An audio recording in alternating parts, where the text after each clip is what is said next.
ओम देवी प्रपन्नाति हरे प्रसीद प्रसीद मातर जगतोऽखिलस्य प्रसीद विश्वेश्वरि पाहि विश्वं त्वमेश्वरी देवी चराचरस्य शरणागत दीनार्थ परित्राण परायणे सर्वस्यार्थ हरे देवी नारायणी नमोस्तुते। नमस्कार, स्वागत है आपका आचार्य वाणी में। मैं आचार्य डॉक्टर विक्रमादित्य आपके साथ हूँ। आज का विषय हमारा है कर्क राशि वालों के लिए जून के अंतिम भाग में ग्रहों का योगायोग किस प्रकार का बनेगा। 20 तारीख का दिन बृहस्पतिवार का दिन है और उस दिन गुप्त नवरात्रि आरंभ हो रही है। आषाढ़ के शुक्ल पक्ष के आरंभ के साथ साथ गुप्त नवरात्रि आरंभ होने के योग बनते दिखाई दे रहे हैं।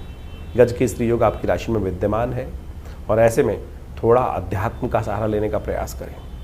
ग्रह नक्षत्र के दृष्टिकोण से सोचें कि इस वक्त थोड़ा सा अपने आप को हम अध्यात्म में लगाने का प्रयास करेंगे तो बहुत अच्छा रहेगा। चंद्रमा आपकी राशि का स्वामी है और बहुत जल्दी आपके सुंदर राशि में प्रवेश करने का योग बना रहा है। गुप्त नवरात्रि एक ऐसे अवसर है कि चुपचाप भगवान की सुंदर आराधना की तरफ अपने को अग्रसित करने का हमको प्रयास करना चाहिए।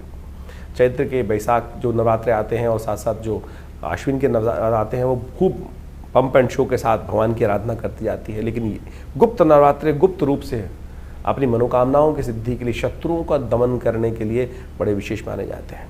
और इन दिनों ग्रह नक्षत्रों का योग ऐसा चल रहा है कि शत्रुओं का वर्चस्व, सामने वाले कॉम्पिटिटर्स थोड़े ज़्यादा तांडव मचाते दिखाई देंगे। तो उनको शांत करने के लिए माँ भगवती की सुंदर आराधना, काली की सुंदर आराधना अवश्य करें। हमने विवेकानंद योगाश्रम में पूरे गुप्त नवरात्रि पर शतचंडी महायज्ञ का सुंदर आयोजन किया है। आप भी चाहें तो उसमें सम्मिलित हों और भगवान की आराधना करने के लिए सुंदर योग बनाएं। और उसके लिए संपर्क साधने के लिए फ़ोन नंबर्स आपके सामने चल रहे होंगे। 27 तारीख शुक्रवार का अवसर द्वितीया तिथि विद्यमान है और इस दिन ग्रहों का योगायोग आपके लिए तो कम से कम बहुत महत्वपूर्ण बनता दिखाई दे रहा है। आपकी राशि में ही चंद्रमा का पदार्पण होने का योग बनेगा। मनोमस्तिष्क में नई उम्मीद के योग बनते दिखाई देंगे। चीज़ें आपके अनुकूल बनने की स्थिति बहुत सुंदर रूप से बनती दिखाई दे रही है। मनोरथ द्वितीया का योग बन रहा है। भगवान जगन्नाथ की सुंदर यात्रा का योग भी भारत में इस वक्त बनकर तैयार है। इस दिन से भगवान की यात्रा आरंभ होती है और ऐसे में कोशिश ये करें अपने मनोमस्तिष्क को पूरी तरह से संयोग कर कर काम करेंगे तो बहुत अच्छा रास्ता आपके लिए बनेगा। खट्टे फलों का दान करना, माँ भगवती ब्रह्मचारिणी देवी की आराधना, वस्त्र उनको अर्पित करें, भगवान की पूजा की माला भगवान को अर्पित करें, कमल के पुष्पों की माला माँ भगवती को अर्पित करें। देखिएगा लाभ स्थितियाँ अच्छी होंगी आपके लिए। 28 तारीख शनिवार का अवसर तृतीया तिथि इस दिन विद्यमान है और इस दिन ग्रहों का परिवर्तन का योग तो जो बना है वो भी आप समझ लें। बृहस्पति महाराज इन दिनों आपके 12वें भाव में चल रहे हैं, अस्त हैं। ऐसे में उनका राहु के नक्षत्र में प्रवेश, आर्द्रा नक्षत्र में प्रवेश होने का योग बन रहा है। ये कहीं ना कहीं आपको धर्म से विमुख करने का योग बना सकता है, अध्यात्म से विमुख करने का योग बना सकता है। मनोमस्तिष्क में चलती हुई चीज़ों को जो कर्क राशि से संबंधित हैं, थोड़ा सा कहीं ना कहीं बृहस्पति अज्ञानता की तरफ, आपका ज्ञान कहीं ना कहीं लोप होने की तरफ जाता दिखाई देगा और वो कहीं ना कहीं भाग्य को सुला सकता है। इस बात का ध्यान रखते हुए कार्य करने की ज़रूरत है। शनि मत चढ़ाइएगा अपने ऊपर। भाग्य में शनि चढ़ रहा है इस वक्त आपकी राशि के दृष्टिकोण से और भाग्य को कहीं सुला सकता है। तो इसलिए सुंदर आराधना का अवसर है। इस वक्त गुप्त नवरात्रि चल रहे हैं। माँ भगवती की सुंदर आराधना में अपने आप को लगाएं। सर्वमंगल मांगल्ये शिवे सर्वार्थ साधिके शरण्ये त्र्यंबके गौरी नारायणी नमोस्तुते इसका जप करें तो अच्छा ही रहेगा। 29 तारीख रविवार का अवसर है। चतुर्थी तिथि इस दिन विद्यमान है और ग्रह नक्षत्रों के दृष्टिकोण से ग्रह परिवर्तन की तरफ जा रहे हैं। शुक्र अपने घर में प्रवेश कर रहे हैं। लाभ के रास्ते आपके लिए अच्छे रहेंगे। ऐसे में बड़े बुजुर्गों की सेवा और ध्यान रखना है आपको एक बात का कि जो फटीचर लोग हैं जिनका कोई ठहर नहीं ठिकाना नहीं, कभी ना कभी घूमते हुए आपके पास आ जाते हैं, ऐसे में वो लोग कहीं ना कहीं नुकसान देने के योग बना सकते हैं। और ऐसे में आप अपने माता पिता का सुंदर आशीर्वाद लेकर जो काम करेंगे ना, गुरुजन का आशीर्वाद लेकर जो काम करेंगे उसमें स्थितियां अच्छी होने के योग बन सकते हैं। 2-3 दिन खासतौर पर ग्रह नक्षत्र आपके लिए कई रूप से लाभ देने के योग बना रहे हैं। ऐसे में माँ भगवती को खीर का भोग लगाएं तो वो बहुत अच्छा योग बनेगा। चतुर्थी तिथि है, ऐसे में सुंदर योग, माँ भगवती की सुंदर आराधना का अवसर है। कुष्मांडा भगवती की आराधना की जाती है चतुर्थ नवरात्र पे और ऐसे में कोशिश ये करें भगवती को पेठे का भोग लगाएं, वो आपके लिए बहुत अच्छा रहेगा। रविवार का दिन है, गुप्त नवरात्र चल रहे हैं। आश्रम पे रविवार का यज्ञ भी रहेगा, उसमें भी आप भगवती की आराधना करने के सुंदर योग बनेंगे तो बहुत अच्छे से आपके लिए ग्रहों को अनुकूल करने की स्थिति आपके लिए बन सकती है। 30 तारीख कर्क राशि वालों के लिए ग्रह नक्षत्रों का योग जो है वो ओवरऑल कहीं ना कहीं परिवर्तन की तरफ जा रहा है। मंगल जो है इस वक्त शुक्र के नक्षत्र में प्रवेश कर रहे हैं। मंगल महाराज इस वक्त आपकी राशि में जिस प्रकार का योग बना रहे हैं, ध्यान रखिएगा कन्या पूजन से लाभ मिलेगा। मन को अननेसेसरी की जो वासनाओं में लगाने के लिए कहीं ना कहीं स्थिति खराब हो सकती है। आपके धन में कहीं ना कहीं वासना का सेंध लगती दिखाई दे रही है और बेकार के कामों में कहीं ना कहीं पार्टी और इन सब चीज़ों में अननेसेसरी का धन खर्च होने के योग बन सकते हैं आने वाले कुछ दिनों में। तो ये ग्रहों का योगा योग इस आषाढ़ के महीने में जिस तरह चल रहा है आपने समझा।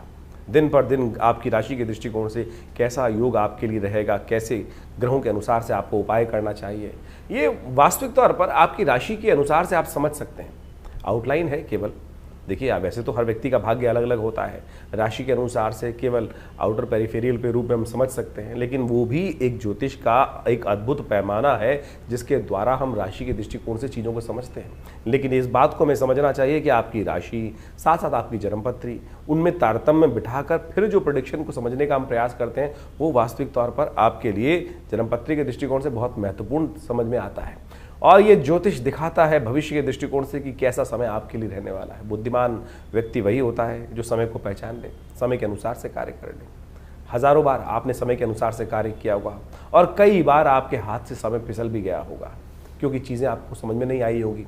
बाद में हमने विचार किया होगा कि उस समय यदि सही विचार हमारे मनोमस्तिष्क में आ गया होता तो हम आज कहाँ के कहाँ पहुँच गए होते।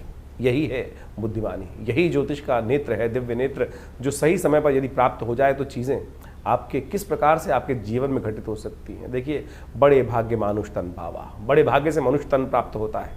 इसको ऐसे ही केवल भुस में लट मार मार के निकालने की आवश्यकता नहीं है। ज्ञान विज्ञान के उपयोग को अपने जीवन में उतारते हुए, ग्रहों के योगा योग को, दिन पर दिन जो ग्रहों का परिवर्तन है उसको समझते हुए यदि जीवन में हम समय को पहचानते हुए कार्य करेंगे तो जीवन में बहुत तीव्र गति से अपने लक्ष्य की प्राप्ति के निमित्त हम लक्ष्य की तरफ अग्रसित होने के सुंदर कार्य बना सकते हैं। ज्योतिष उसमें एक अद्भुत रूप से लाभ भी दे सकता है समय के अनुसार से। समय समय पर हमने भी अपने चैनल के माध्यम से आपके समक्ष विभिन्न भविष्यवाणियाँ उपस्थित करी हैं। आषाढ़ का महीना जिस प्रकार के योगों को लेकर आया है, षडाष्टक योग, शनि मंगल का योग चल रहा है। इस आषाढ़ के महीने में 5 बृहस्पतिवार का योग बन रहा है। विश्व के दृष्टिकोण से लड़ाइयों का, युद्धों का योग दिखाई दे रहा है। हमने इससे पिछले पूर्व अपने जो वीडियो बनाए थे उसके अंदर ये बात उपस्थित करी थी कि आकाशीय घटनाएं किस प्रकार की बन रही हैं और क्या क्या दुर्घटनाएं घटने के योग हैं। बहुत सी घटनाएं उसके अंदर आपके समक्ष में आई।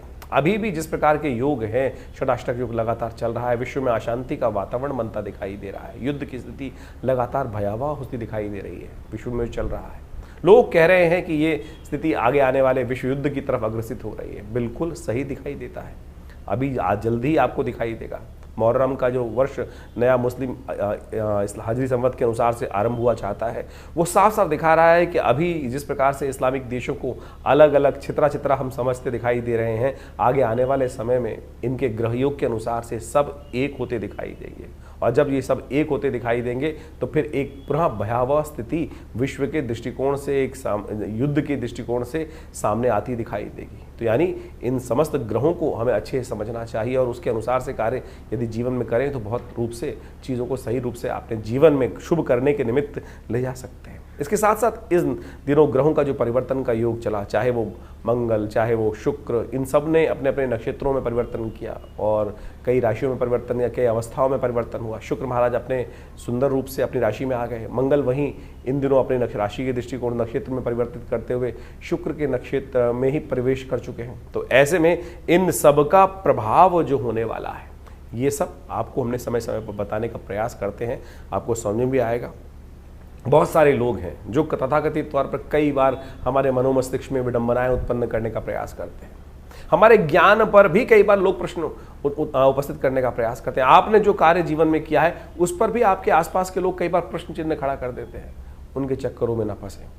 अपने शुद्ध ज्ञान को, अपने शुद्ध भारतीय संस्कृति के शुद्ध इस ज्ञान को, ज्योतिष विज्ञान को अपने जीवन में लाभ के निमित्त उपयोग करने से आपको लाभ ही मिलेगा। हमारे पूर्वज इससे अनेक प्रकार से लाभ लेते आए हैं और हम यदि सही समय पर अपने समय को पहचान लें तो सही रूप से अच्छे लाभ ले सकते हैं। आषाढ़ का महीना विशेष तौर पर गुप्त नवरात्रि का काल भी होता है। वर्षा ऋतु आरंभ हो जाती है।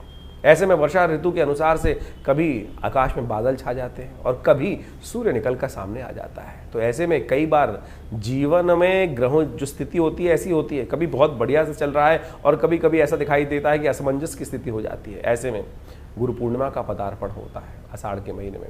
ऐसे में नवरात्र, भगवती की आराधना करने के सुंदर योग भी गुप्त नवरात्रि के रूप में उपस्थित होते हैं। इन सब योगा योगों को हमें अपने जीवन में लाभ के निमित्त उपयोग करने का प्रयास करना चाहिए। जीवन में बड़ी भापाधापी भागता चला जा रहा है समय, हमको लगता नहीं है कि समय को हम कैसे अपने काबू में लाएं। जा पर कृपा राम की हुई ता पर कृपा सब जीवन में हर लोग कृपा करने के योग बना देते हैं, समझे। तो इसलिए राम को प्रसन्न करने का, इष्ट को प्रसन्न करने का प्रयास करें।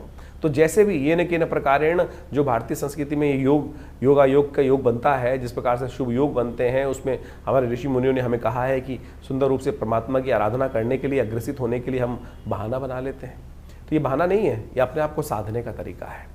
तो आषाढ़ के महीने में हमने विवेकानंद योगाश्रम में जैसा आपको अवगत कराया है कि गुप्त नवरात्रि का विशाल यज्ञ रखा है, जो 26 तारीख से आरंभ होगा प्रतिपदा से, आषाढ़ के शुक्ल पक्ष की प्रतिपदा से, और पूरे 9 दिन दिव्य यज्ञ चलेगा माँ भगवती दुर्गा के सानिध्य में। जैसा हमने कई बार आपको अवगत कराया है, हमारा दिल्ली में ये सिद्ध स्थल विवेकानंद योगाश्रम मनोकामना सिद्धि मंदिर, भगवती की सुंदर प्रतिमा जो 1950 के 47 में जब भारत का विभाजन हुआ, वहाँ पाकिस्तान से हमारे इस घर में पधारी, और ये 500 साल पुरानी दिव्य प्रतिमा है, और हमारे आश्रम में आज भी वो प्रतिष्ठित है। उनके सानिध्य में ये सुंदर यज्ञ रहेगा। आप भी आएँ इस यज्ञ में, अपने निमित्त माँ भगवती के इस दिव्य यज्ञ में कुछ आहुतियाँ अर्पित करें। देखिए, जीवन के कष्ट दूर होने के योग बनेंगे भगवती की कृपा से। अनेक प्रकार के जीवन में जब कष्टों को दूर करने का योग बनता है तो मन को संतुष्टि प्राप्त होती है, और कुछ मनुष्य के हाथ में है नहीं। हमें लगता है कि हमने जीवन में विजय प्राप्त कर ली हमारे कर्मों से, ना, उसकी कृपा से। तो इसलिए उसकी कृपा का जब भी आपको प्राप्त करने का मौका मिले तो उससे चूकिए मत, सुंदर रूप से अपने आप को अग्रसित करें परमात्मा की प्रार्थना के प्रति, और जो कुछ ग्रह खराब भी है ना, वो ठीक हो जाएंगे। कई बार लोग ज्योतिष को ऐसा समझ लेते हैं कि डरने का योग है, भयावह स्थिति ऐसी बन जाती है, लेकिन डरने से कुछ नहीं होगा, उपाय करने से होगा। उपाय हम आपके समक्ष समय समय पर उपस्थित करते रहते हैं और उनको बताने का प्रयास भी करते हैं। तो आशा करें, समझें कि आपके जीवन में परिवर्तन लाने के जो सुयोग आपके द्वारा ही बनेंगे, किसी और के द्वारा नहीं बनेंगे। इस बात को समझ लीजिए। यदि आप उदासीन हो गए तो फिर कुछ नहीं कर पाएंगे। विश्वास रखें, विश्वास रखें कि आपके आत्मविश्वास के द्वारा ही, आपके द्वारा किए गए कर्म से ही आपके जीवन में शुभ का मार्ग बनना है। हम कई बार ऐसे उदासीन हो जाते हैं, अरे कुछ नहीं होने वाला, अरे सब कुछ होगा। वेद कहता है ना, उपनिषद कहता है ना, उत्तिष्ठ जागृत प्राप्त वरान निबोधता। उठो जागो चलो, जब तक लक्ष्य की सिद्धि ना कर लो तब तक बैठना मत। ज्योतिष उसी में आपके उत्साह को और वर्धन करने का योग बनाता है कि आपकी दिशाएं ठीक है। यदि एक थोड़ी सी रुकावट आ रही है, इसको मैं अपने ये किसी भी प्रकार से भगवान की प्रार्थना या कुछ उपाय करके ठीक कर लूँ, तो बिल्कुल उन रास्ते की जो रुकावटें हैं, हिंड्रेंसेस हैं, उनको साइडलाइन करके उनसे बच के आगे निकल जाऊँगा। देखिए, देखने का तरीका है, नज़रिया का तरीका है। हम उस नज़रिए को आपके समक्ष रखने का प्रयास करते हैं और आशा करते हैं आप सही रूप से इन चीज़ों को समझकर अपने जीवन में शुभ की तरफ अग्रसित करने के योग बनाएंगे। और हमारा ये आश्रम विवेकानंद योग आश्रम हमेशा आपके साथ बहुत सारे वीडियोज़ को, बहुत सारे कार्यक्रमों को साझा करता रहता है। आइए विवेकानंद योग आश्रम में जुड़िए इन कार्यक्रमों के साथ और अपनी संस्कृति के सही रूप को पहचानने का प्रयास करेंगे तो अच्छा रहेगा।